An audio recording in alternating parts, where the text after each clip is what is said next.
Mais je me dis, voyez bien, avoir une idée, c'est pas de l'ordre de la communication, en tout cas. Et c'est à ça que je voudrais en venir, parce que ça fait partie des questions qui m'ont été très gentiment posées. Je veux dire à quel point tout ce dont on parle est irréductible à toute communication. Et c'est pas grave, ça veut dire quoi? Ça veut dire, il me semble que, en un premier sens, on pourrait dire que la communication, c'est la transmission et la propagation d'une information. Or, une information, c'est quoi? C'est pas très compliqué, tout le monde le sait. Une information, c'est un ensemble de mots d'ordre. Quand on vous informe, on vous dit ce que vous êtes censé devoir croire. En d'autres termes, informer, c'est faire circuler un mot d'ordre. Les déclarations de police sont dites à juste titre des communiqués.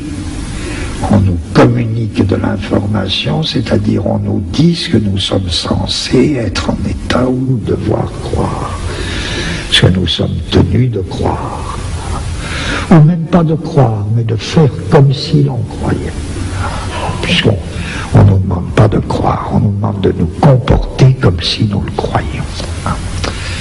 C'est ça l'information, la communication, et indépendamment de ces mots d'ordre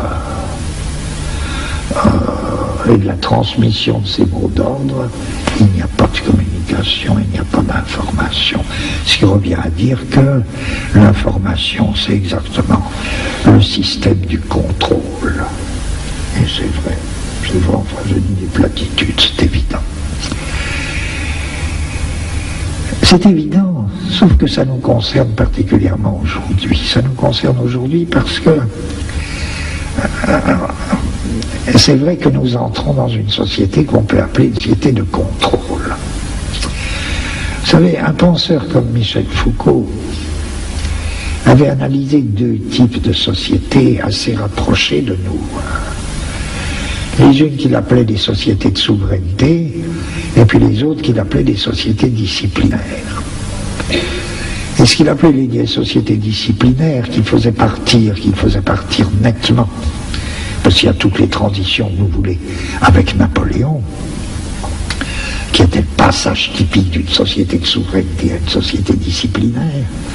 La société disciplinaire, elle se définissait, c'est célèbre, les analyses de Foucault sont restées à juste titre célèbres, elle se définissait par la constitution de milieux d'enfermement. Prison, école, atelier, hôpital. Et les sociétés disciplinaires avaient besoin de ça. Ça a un peu engendré des ambiguïtés chez certains lecteurs de Foucault parce qu'on a cru que c'était la dernière pensée de Foucault. Évidemment non.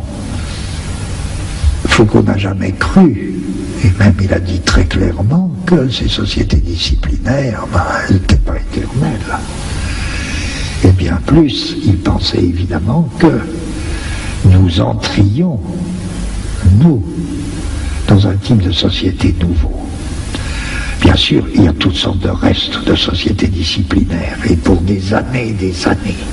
Mais nous savons déjà que nous sommes dans des sociétés d'un autre type, qu'il faudrait appeler ces Burroughs qui prononçaient le mot, et Foucault avait une très vive admiration pour Burroughs. Burroughs proposait un nom très simple de contrôle. Nous entrons dans des sociétés de contrôle qui se définissent très différemment des disciplines. Nous n'avons plus besoin, ou plutôt ceux qui veillent à notre bien n'ont plus besoin ou n'auront plus besoin de milieux d'enfermement. Vous me direz, c'est pas évident actuellement, avec tout ce qui se passe actuellement, mais c'est pas du tout la question.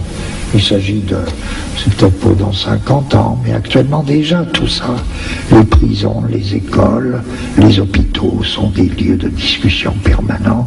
Est-ce qu'il ne vaut pas mieux répandre les soins à domicile? Oui, c'est sans doute l'avenir. Les ateliers, les usines, ça craque par tous les bouts. Est-ce qu'il ne vaut pas mieux les régimes de sous-traitance et même le travail à domicile? Bon, les prisons, c'est une question. Qu'est-ce qu'il faut faire? Qu'est-ce qu'on peut trouver? Est-ce qu'il n'y a pas d'autre moyen de punir les gens que la prison? C'est des vieux problèmes qui renaissent. Parce que les sociétés de contrôle ne passeront évidemment plus par des milieux d'enfermement. Même l'école, il faut bien surveiller actuellement les thèmes qui naissent. Ça se développera que dans 50 ans, 40 ans, pour nous expliquer que l'épatant, ce serait faire en même temps l'école et la profession. Ce sera très intéressant, parce que c'est ça l'identité de l'école et de la profession dans la formation permanente, qui est notre avenir. Ça n'impliquera plus forcément le regroupement d'écoliers dans un milieu d'enfermement.